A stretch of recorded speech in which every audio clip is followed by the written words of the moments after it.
Start it. Okay, Paul, go for it. Okay. I'm just going to do all three of them, I think.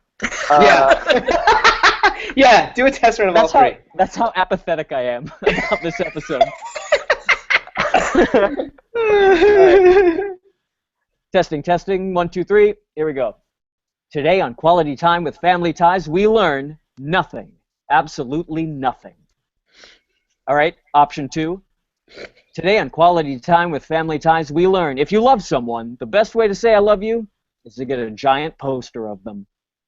And then the third one, Corey, what was it again? You learn you can break up with a sibling. Okay. Testing. Today on Quality Time with Family Ties, we learn you can break up with a sibling. Editing department, feel free to pick whatever one you want. And in 3, 2, 1. Hey everybody, welcome to Quality Time with Family Ties. I am one of your hosts, Scott Jones, and with me as always, Paul Packler. Paul, how's it going in New York City? It's great. It's nice and overcast and kind of muggy, even though it's cool. But I just want to point all of our listeners to go back to our YouTube page and look at my hair. If you look from episode 1, I've only gotten it cut once, so that way I can fashion it into a nice grad schooly type long hair, and I just want everyone to take notice of how it's coming along. It's a nice coif. You have a very nice coif going on, Paul. Could people leave comments about whether they like your hair shorter, as in the earlier episodes, or longer like it is now? I think they should. Absolutely. Yeah, this is like Mad Men type stuff where people can go in and they can analyze my hair and costume choices. And if, say, our listeners wanted you to, shave your head, you'd be all for that, right? Anything for the broadcast. Anything for the broadcast. Anything for broadcast. Okay, take to Twitter at Qtwft. Let us know what you want Paul to do with his hair. Paul, remember that time, you went to the haircut, and someone tried to talk you into getting it that chemical straightening, and you almost did it? Well, what happened was she was this gorgeous girl, and she got a boob job, and so she wasn't wearing a bra, and she was like, "You could chemically straighten your hair," and Joaquin had driven me to the haircut, and so he had gone to get lunch while I was getting my haircut, and then he came back just in time before I did it. Oh, wow. Wow. So Joaquin saved you from getting your hair chemically treated? Yeah, it would have been like that crazy Asian style hair, ironically enough. I know exactly what you're talking about. Yeah. So if you're a lady who's very hot and works at Supercuts, let us know, because Paul Packler will pretty much do whatever you want him to do to his hair. You can upsell me on anything you want. But Corey, how are you? Yeah, Corey. Hello to Corey. I'm great. I'm just terrific. It's a lovely, cool spring day here in Southern California. It's beautiful out. And you are newly in-lawed. Can we say that? I will be soon. My son got engaged this week, and Yay! Good for him. I'm glad he's going to get laid.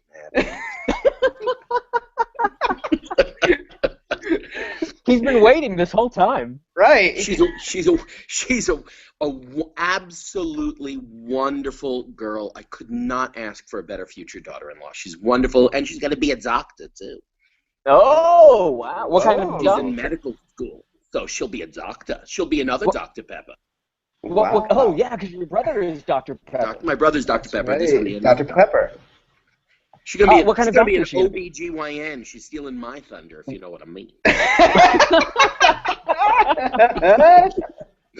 My area of expertise.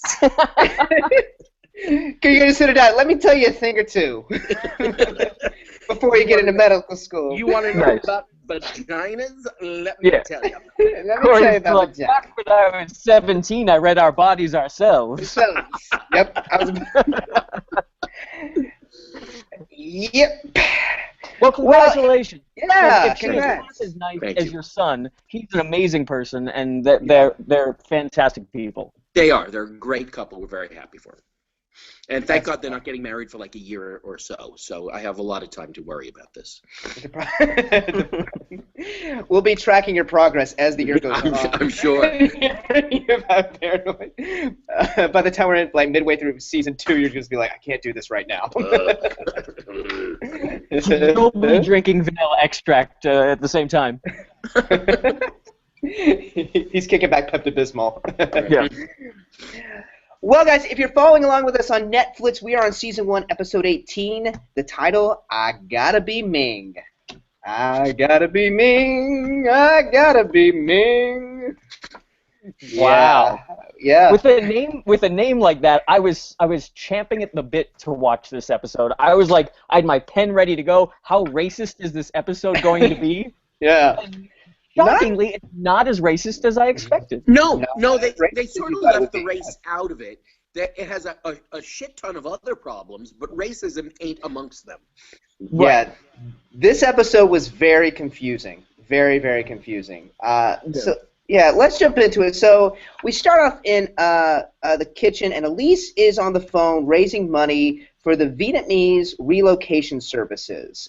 She's trying to get donations to help out, and apparently there's a fundraiser that's going to be happening too, which we find about later. Can I talk about the history of this, Scott? Please do.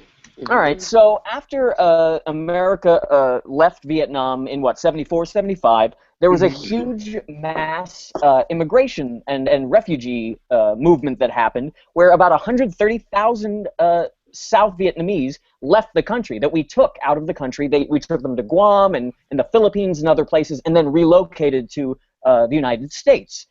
It was one of the biggest mass migrations after a wartime, and that was the first one in, 75. Then it happened again in 78, between then and the mid-'80s. And so that was 2 million Vietnamese refugees.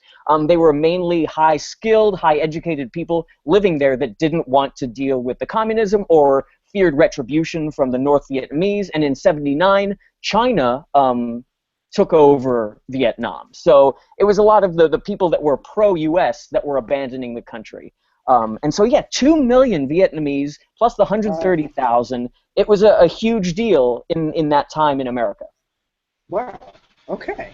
And that is so helpful, because that really explains why I can get a really good banh mi sandwich whenever I want now. And that's the thing. They tried to get all the Vietnamese to spread out so that way there wasn't a ghettoization happening or anything. But most Vietnamese either went to Texas or California. It's very interesting. Like over that time, they all sort of came together, as a cultural movement in those two states primarily. It's funny that there would be sort of enclaves, but I've learned since then that's happened many other times. Like there's this Somali enclave in Minnesota. Oh, wow. Yeah, so there is. Whenever we take mass refugees from other countries, needless to say, culturally they want to stay together. So they stay together, but it's in strange places in the United States that you'd never guess.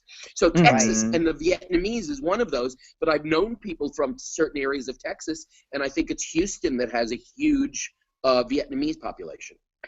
Wow. Yeah, and the Somalis in Michigan, there's a lot of educational kind of schools going up to kind of teach the Somalis how to live in Michigan, because they aren't used to the cold, how to dress, because it's just something that's completely foreign to them, how well they have to bundle up, how the snow affects them and everything. So it's yeah.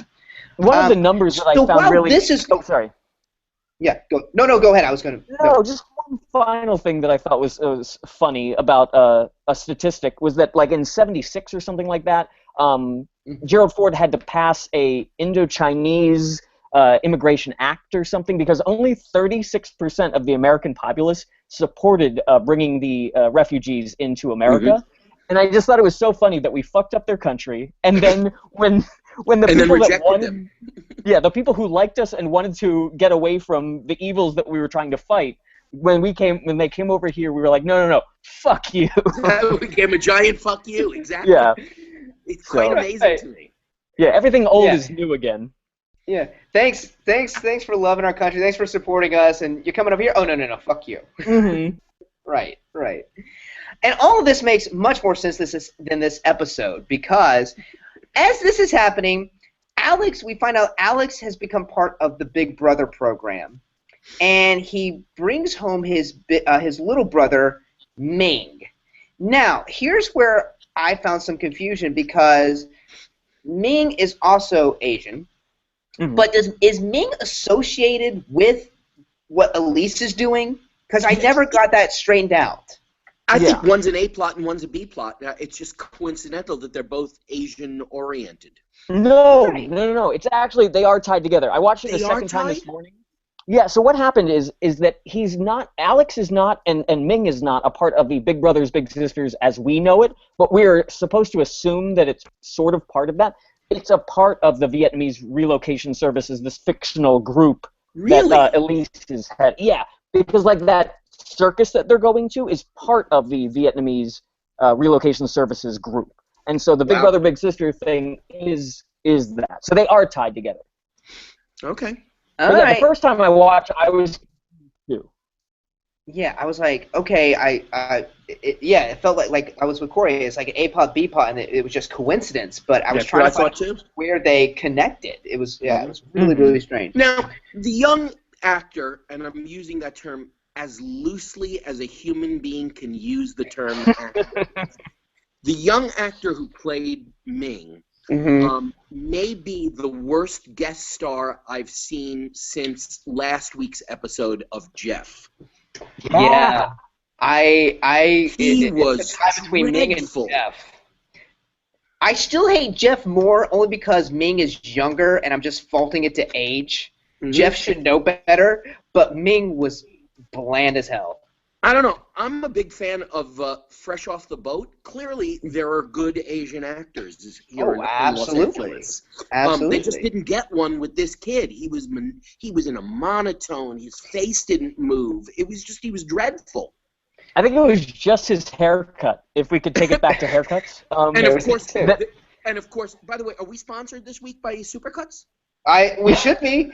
Okay, so also on Twitter, if you want Paul to cut his hair like Ming, please let us know at QTWFT, because he will do it. Or if you're hot and work at Supercuts, talk Paul Packler into doing it, all right? Haven't we told Paul at various times that he looks like an Asian houseboy? Several times.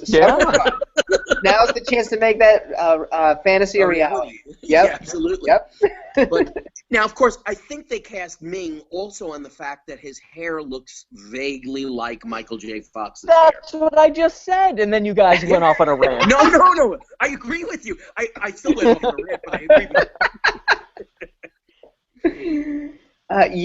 you. Needless to say, Ming was really, really bland. And so Alex is loving being a big brother. He is loving being a big brother. He is taking Ming to the library. They watched a documentary about the Dewey Decimal System, which Ming loved. Not as much as he loved the hot librarian. Not as much as that. And we should point out Stephen, too.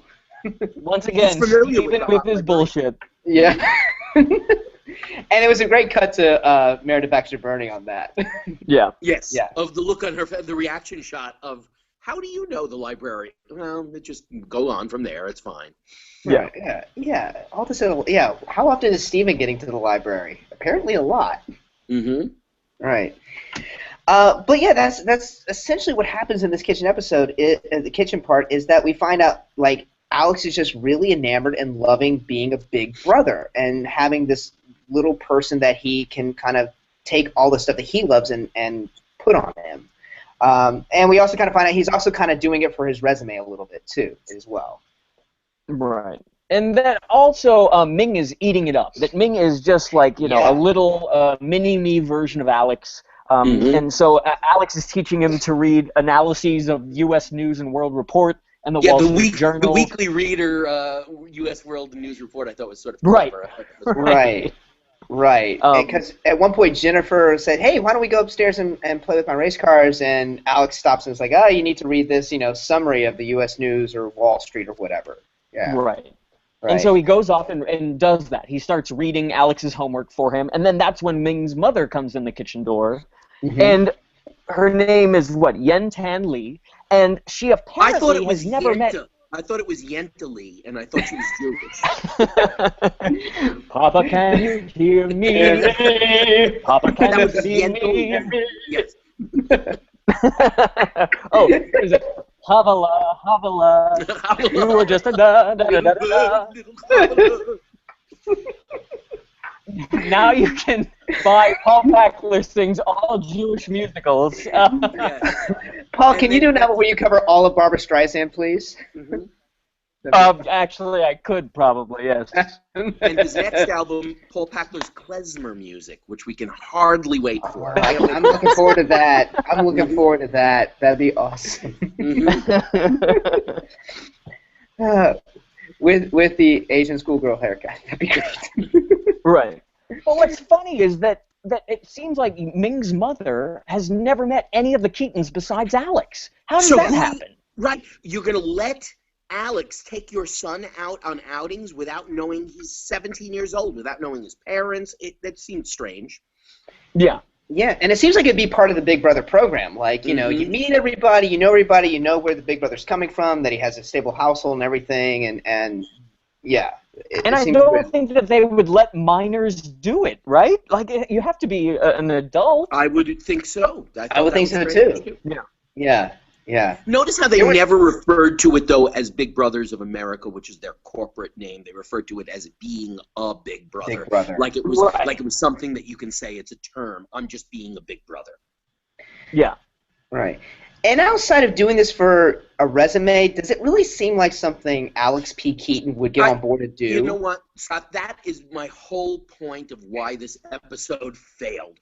I wrote down in huge letters, Alex is a self-obsessed narcissist. Is there really any self-obsessed narcissist who sits there and goes, I'm going to give back to the community? No, they want to take from the community. And it just seems like, wow, that would be something that Alex would never do, except for the express purpose of creating a mini Alex P. Keaton. Exactly. Right. Which is kind of there and not kind of there. Like, there's so much dialogue of Alex genuinely loving doing this that it doesn't make any sense. So, yeah. So we cut to the living room the next day, and the family is stuffing envelopes for the donations, and they're starting to plan the circus benefit that's going to be happening. And Stephen comes in talking about having a rough day because Oh My Ohio isn't doing good in the ratings. Yeah, it's this like series that's on the PBS station about what the interesting things that are going on in the public works of Ohio. Right. Fascinating. That's not doing well.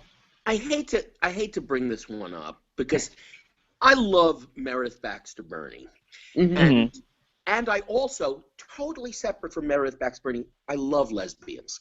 So I love Meredith Baxter Birney. I love lesbians. I love her performance as Elise. And yet, sometimes 30 years distance makes a joke a lot funnier. Like when Jennifer was licking the envelopes and turns to her mother and says, "My tongue is getting yucky." And Meredith Baxter Birney has to react to that. And for some reason, I don't know, with new knowledge, I found that funny. Corey, that's the second time you've done this. It's amazing. I know. Yeah. I feel really sick and twisted watching it. And really, I find Meredith Baxter Birney very attractive. She's attractive then. She's attractive now. I hope she's happy. God bless you. You're wonderful. Be fulfilled with your life. But those lines are funny now. I'm sorry. Yeah, it was really interesting because like after Jennifer said that, like Elise was like, "I love your father. What are you trying to say?" It was There are no secrets. I love him. I should know.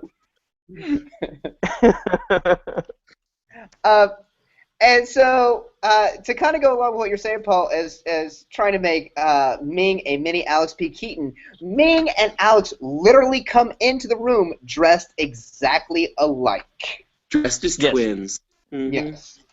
Alex buys him that outfit, and on top of that, to show how buddy-buddy they are, they each get giant posters made of the other. So let's examine that. Alex must be cleaning up over at Adler's Groceries because he's buying clothing for a child and making giant posters out of photographs. Yeah. Yeah. That's the other weird thing that we should discuss right now is that in the Big Brothers Big Sisters like association that actually exists, they expect you to meet like once, twice a month take a kid out to dinner or to the movies or something. Alex and Ming are hanging out every off hour that they have in a day. Yeah, he's planned it out. And can we kind of focus on the fact of how creepy it is that Alex Keaton is now going to have a giant poster of a 12-year-old boy in his room, and Ming is going to have a giant poster of Alex B. Keaton in his room? Yeah. That's a little creepy. It's really creepy. This is like Sal Mineo in Rebel Without a Cause. Like, Ming has, like... There are things going on in Ming's room. We're looking at that Alex P. Keaton poster. Yeah, and Alex is excited. I'm gonna go put mine up in my room right now. He says that. Oh, so. And then they go out and play catch, right? Isn't that what happens here? Well, they aren't. Well, they about to, because Ming gets 4 minutes of playtime, and Alex, figures out that's gonna give them each 23 throws because he's done the math. But he does the math on his watch. Oh, that's right. He does it on his little calculator on his watch. Calculator what? Oh, I missed those. But this is the first inkling of what clearly is going to happen, that Alex is going to disappoint Ming. So this is the first one because he flakes to talk to Susie Farkas on the phone. Is that what is going on? Mm-hmm. Right. That he has a ton of girlfriends. Because with all of this weird homoerotic stuff going on, Alex needs 10 girlfriends in this episode to make it clear. Down the gay pedophilia. Right. And, Susie Farkas calls on the phone. He's like, yeah, we'll do it later. He's like a psycho bit older brother. It's hard to believe that a kid would actually want to hang out with Alex, as what they're doing. That's not fun. He even says, you said fun is overrated. Yeah. Oh, yeah. And it's the next day. Okay, so essentially that cuts right there after Alex gets on the phone with Susie Farkas. That's the scene cut, and we go to the next day where they're getting ready for the big circus parade, and there is a older little brother parade part in the parade. Right. And so everyone's getting ready, and Jennifer's like, all right, so Ming's going to come downstairs to surprise everybody. And so come bounding down the stairs is Ming dressed as a hobo clown. And the audience laughs. Loves it. Like they are watching Charlie Chaplin for the first time. And it's once again an experience of when Skippy came down in a suit with a crazy Elmer Fudd hat. 1980s audiences were the easiest people to impress ever. It's like when you stick your tongue out to a baby. That's how the audience in the early 80s reacted to funny costumes. I even think either that or they really had to light up that applause sign to build this poor kid up. It's like there was a stagehand in the audience. Please applaud, really applaud for this kid when he comes down, so they could get that reaction. Yeah. Yeah. So they're getting ready for the Circus Day Parade. They're all excited, and then Alex comes in, coming back from a club, and notices the circus parade. The circus is here today. Oh, I totally forgot it. With all my planning and all my ingenuity, I totally forgot it. Right. And so he's apologizing to Ming, and Ming's like, oh, it's fine, I don't care. And then everyone leaves, and then Alex has a tete-a-tete with Ming, and Alex puts on this gorgeous blue corduroy jacket with patches on the sleeves that I'm like, man, I wish I had that fucking jacket. That's badass. I knew you wanted it. Every time I look at one of those, Paul, I think Paul wants that jacket. He wants that so bad. He wants that. Yep. Alex I was like, oh, wardrobe line. And he popped the collar a little bit, like he's going to Oxford or something. It was pretty great. Yeah. But I wrote down, does Alex have no feelings? Every moment of that scene was callous, I'm sorry, Ming, I got to blow you off. Even though you put on this makeup for the last 4 hours in this silly costume, and now, sorry, I'm not going to be there, kid. Yeah, and that isn't paraphrasing. I think that's actual lines of dialogue. Yeah, I think it is. And Actually, didn't you think, like, from a writing standpoint, you set up the Susie Farkas bit? Did you think that, like, Susie Farkas was going to come into play in this episode? I thought that was going to be a date with Susie Farkas. That would be the specific reason. Instead, they went for a real general, I've got plans. I've got something to do this afternoon. Right. I thought it was... It would have been great if, like, Ming came down the stairs in his outfit and, like, Alex and Susie Farkas are on the couch, like, making out. She's giving him a handy or something. Yeah. Sorry, Ming. I got some business to finish. The Dow is rising. Yeah. The Dow is rising. But the best part is that they totally like. This is where the writers, I feel like they think the audience is a bunch of morons, because Alex is like, well, you'll have fun at the circus with my parents, and he's like, yeah, and Ming is like, yeah, they helped me with this outfit. Just fucking 2 minutes before, he surprised everybody coming down the stairs. He surprised the parents, and now they're saying the parents helped him for hours putting on this makeup. Yeah, and then the piece de la resistance of this whole back and forth is when Alex is like, yeah, they even put that amazing tear under your eye. I know. Oh my God. Touches Ming's face, and then and it cuts really quick. His fingers, like, oh. I wrote down that is the very definition of the word maudlin. Yes. And with that note, awful. With that hard cut to commercial, let's take another hard cut to commercial. We'll be right back. And we're back. Corey, I've been listening to sad songs this whole time, and the tears that you see in front of your face are my own. Put a little tattoo tear on you. Yeah. You know, this is the good spot for me to tell you what the great connection to Corey Pepper this episode is. Oh, okay. This is the first episode directed by the guy who directed the most episodes of Family Ties over its entire run. Sam Weissman directed this episode, the first of 57 episodes that he would direct, and continue to work with Gary David Goldberg as the exec producer and director of Brooklyn Bridge. But the connection is, when I did Studs Lonigan in 1978, I played the same character as Sam Weissman. Sam was my older half. We vaguely look alike. Wow. And they cast me specifically because I was cast off of a shot of Sam Weissman. So Sam, when I came out here, what they did is we gave us a month of rehearsals on the show. So Sam and I became actually very good friends for a month. And here's even weirder connections. You know, so there are some people in life that you think, I'm not a spiritual person. I don't believe in, like, spirits and things happening for a reason. But sometimes things seem like they happen for a reason. Sam Weissman was born in Binghamton, New York. I went to school in Binghamton, New York. And Sam Weissman was married, and still is, I believe, to a woman by the name of Connie McCashin, who was a regular on Falcon Crest on TV for its entire run.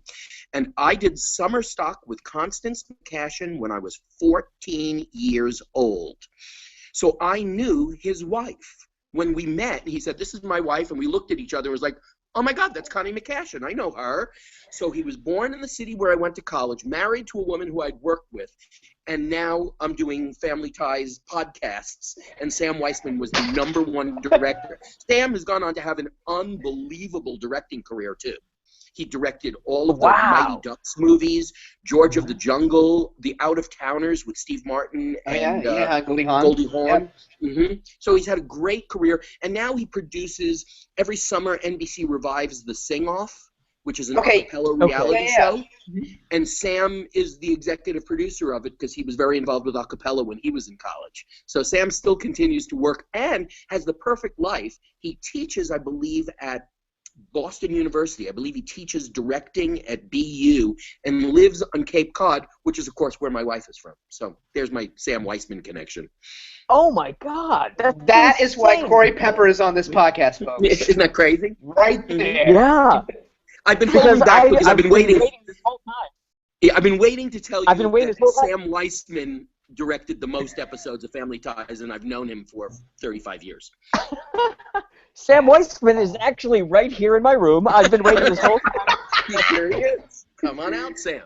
Wait, are you talking about Sam Wiseman? I just had lunch with. No, That but Sam Weissman? are you still in touch with him, Corey? I'm not.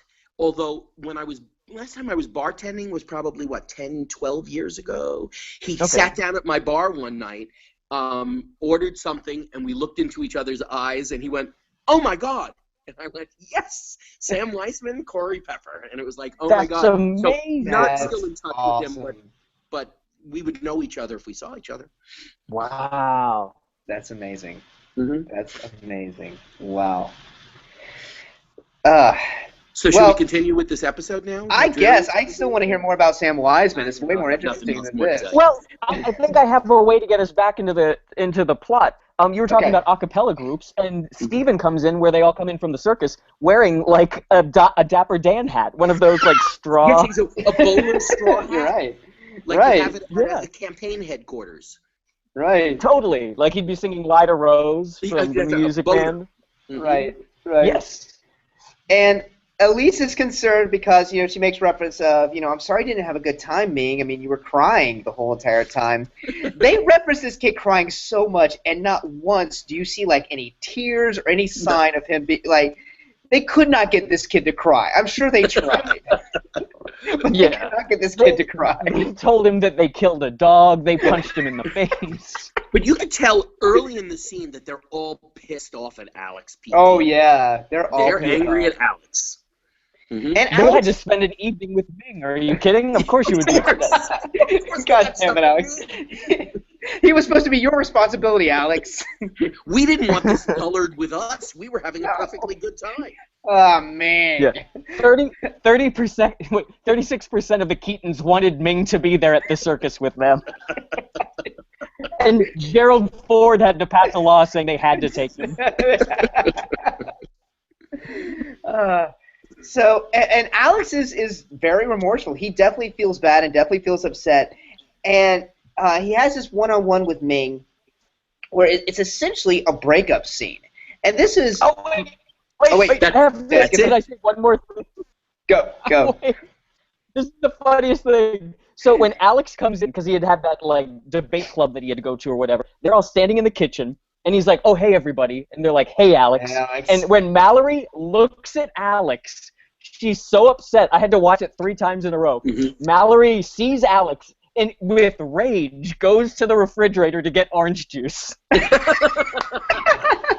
Because that's what you do when you're pissed off in the Keaton household. You go get some orange juice. Yeah. And you drink orange juice in anger.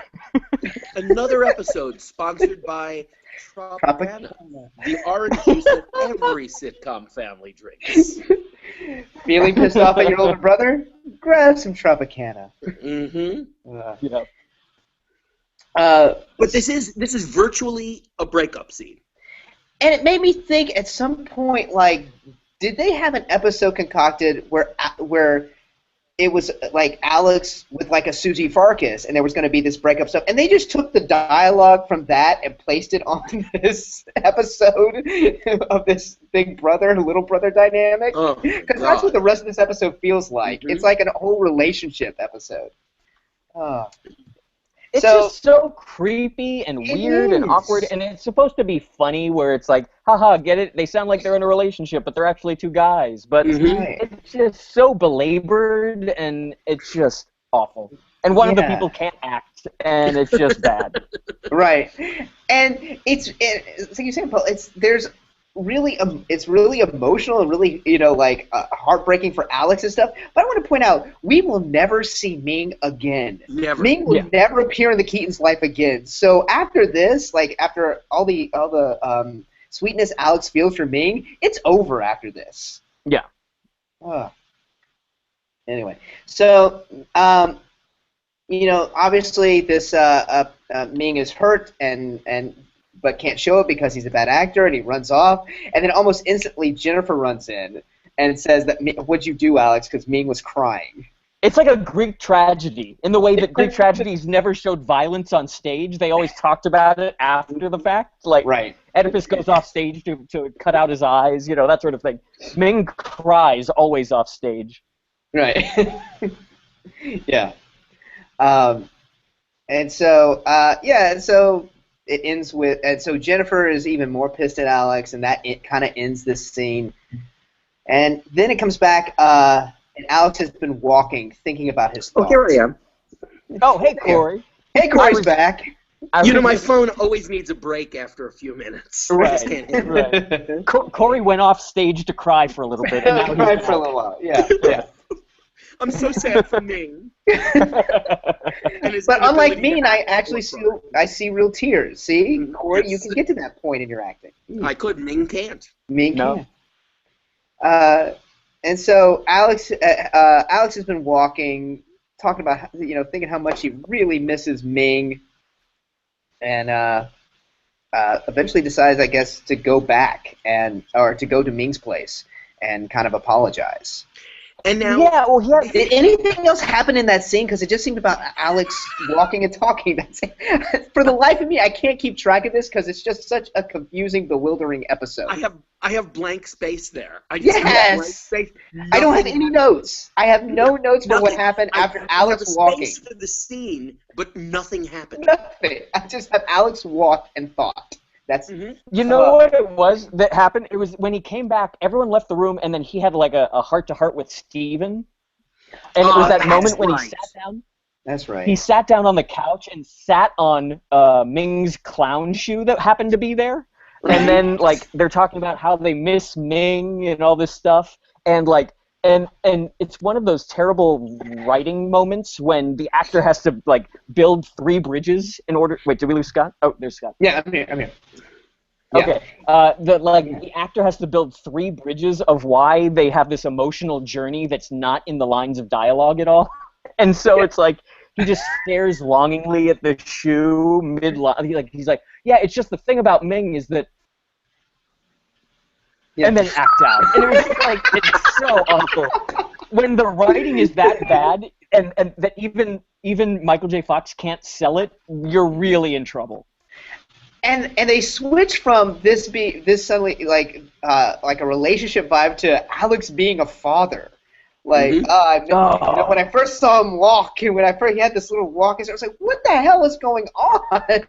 What is this? And Alex starts getting indignant, where he's like, "He's nothing like I would want my son to be," and it's like, "Whoa, what the hell are you talking about? You just made him into you, right? Yeah. So what has he done that's been so different? Right. And not only that, because Ming loved everything that they were doing. Yeah, and we learned that Alex is going to have. He's planned when he's going to have his son, July 4th, 1999, and his name's going to be Francis Scott Keaton. Yep. Like Francis Scott Keaton. Yep. Yep. That was a great pun. So yeah, it's weird. It's just it's a long, dull scene with Steven and the clown shoe. Yeah. Right, and emotionally weird and strange.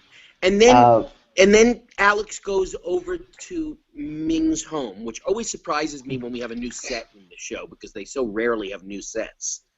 Mm-hmm. So we have a set of Ming and his mom's home, and I'm puzzled right away when he arrives at the door why the mother doesn't just punch him right in his jaw. Yeah, exactly. The mom's, like I just was sort of bitch. puzzled, like, how dare you take a social program like Big Brothers, agree to be my son's big brother, and then jilt him, flake on him, then break up with him. Yeah, it's insane. And he's a 17-year-old. Hey, come on in, Alex. Ming's right there. Alex, come on in. Exactly. That's what happens. She's like a doormat, and then she doesn't say a word to Ming, and then just goes in the other room. You know, the way a mom would. Just like get out of there. Mm-hmm. Let these two children. Oh, Paul, I was also going to say, just kind of rewinding back a little bit, the Keatons are very good at finding ways to get the kids out of rooms. Like, kids, I think you need to go upstairs and work on your costumes. Or, kids, like, they know how to get them to make an exit. Yeah, kids, your bedroom might be on fire. Girls, don't you have to go into the other room and do something? Yeah. Oh, yes. Yeah. That's the cue for the exit right there. Yeah, this episode is lousy with that. With Really everyone leaving the room to have a talk. Yeah, they need a cue to get them out of the room. Yeah. Yeah, so she just like scarpers off into her bedroom because it's like a one-bedroom apartment that she and Ming are living in. Ming sleeps on a fold-out bed couch. Yep. And he's sitting on top of the couch, like the couch is folded out into the bed, and he's sitting up on the top of the couch like an asshole. And he has the poster of Alex with a dart right on the nose. Right between the eyes.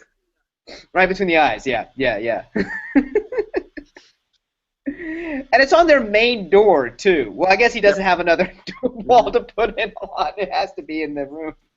And so, given all that knowledge about how Alex has treated Ming and how Ming is hurt and Ming's mother's not protective at all, and there's a poster with a dart between the eyes, someone explain to me why at the conclusion of this scene, Ming takes him back. It's like an abused wife. Well, who's going to take Ming, though, Corey? Who's going to want... I know. You're right. No one's going to take Ming. He's a dog. No, he's a dog. You can do so much better for a little brother, you know? Mm-hmm. Yeah. I think Ming could do better with a big brother, and I think Alex could do better with a little brother. Really and truly. Yeah. This is just sort of... Oh, the scene just went on, and it was like, oh, my God, he's actually going to take him back. I can't believe it. Yeah. It was just, and it had this weird jilted lover vibe to it, too. It was strange. And the other thing is that during their like weird small talk before they get into the meat of the discussion, Alex is like, "So this is your place, huh? So wait, the mother never met the Keatons. Alex has never been over to Ming's house. Where are they meeting? At where Starbucks? They met? Yeah. There's a drop-off point in Dayton somewhere for small children. You just leave them at the drop-off point, and then you go pick up the small child. Yeah. Right. Yeah. Meanwhile, the kids from different strokes are getting abducted every other week. So I mean, take the good, take the bad. Take them both. There you have the facts of life. Facts of life.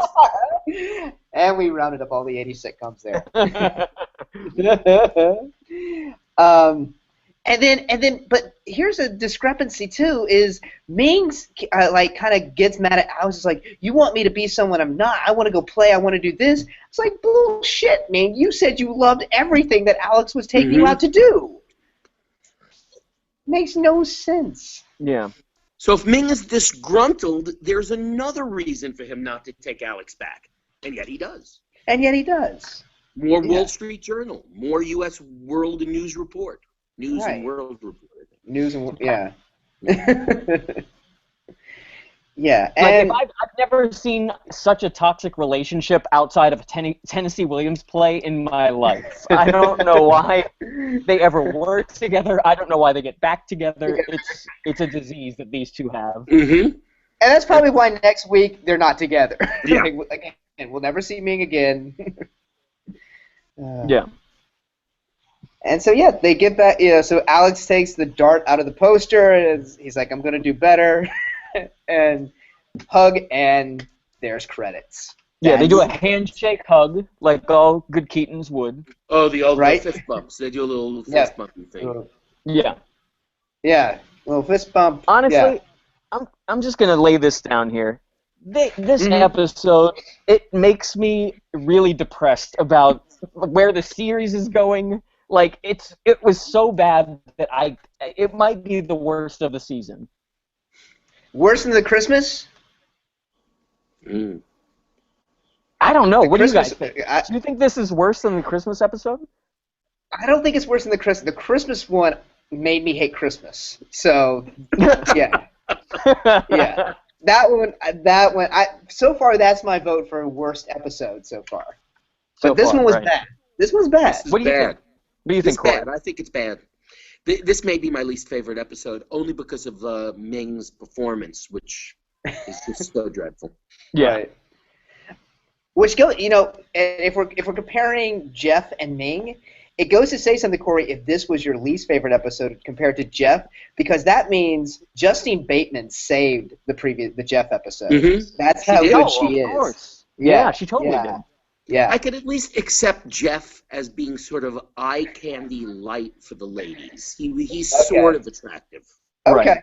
Okay. And also, you know, what's interesting thinking about the relationship between Mallory and Jeff and Alex and Ming is that both couples, we don't know what the attraction is between the two of them. They're so different than each other, and their relationship is built on what? Lies and deception, and misunderstanding who the other person is. And I think that kind of sums up the whole big problem we have with this season, and I guess it's typical for our first season, is that the writers still haven't figured out their characters yet. Nope. So they don't know how to make these pairings up. They're just throwing anything at them.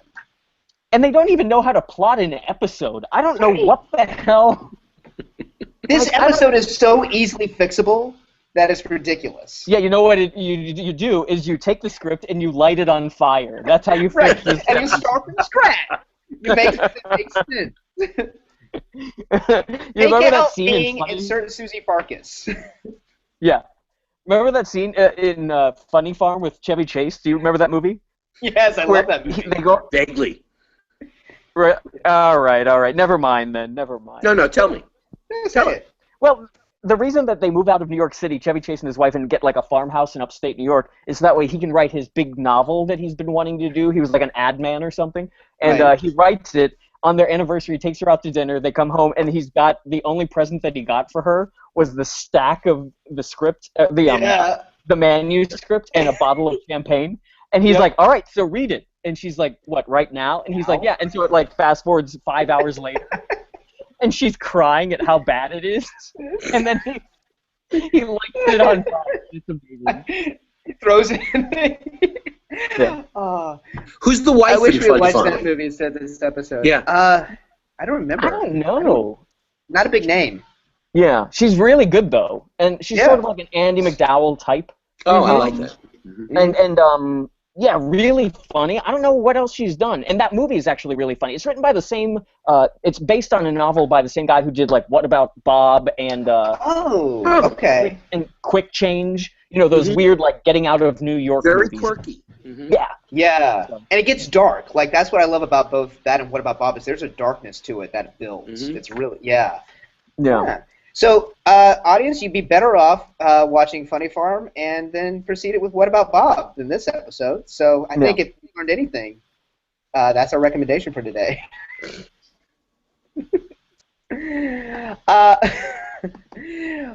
So be sure to follow us on your social media, guys. Rate and review our show on iTunes. For questions and comments, email at us at qualitytimewithfamilyties@gmail.com. And you can follow us on Twitter at QTWFT for all updates and see what Paul is going to do with his hair.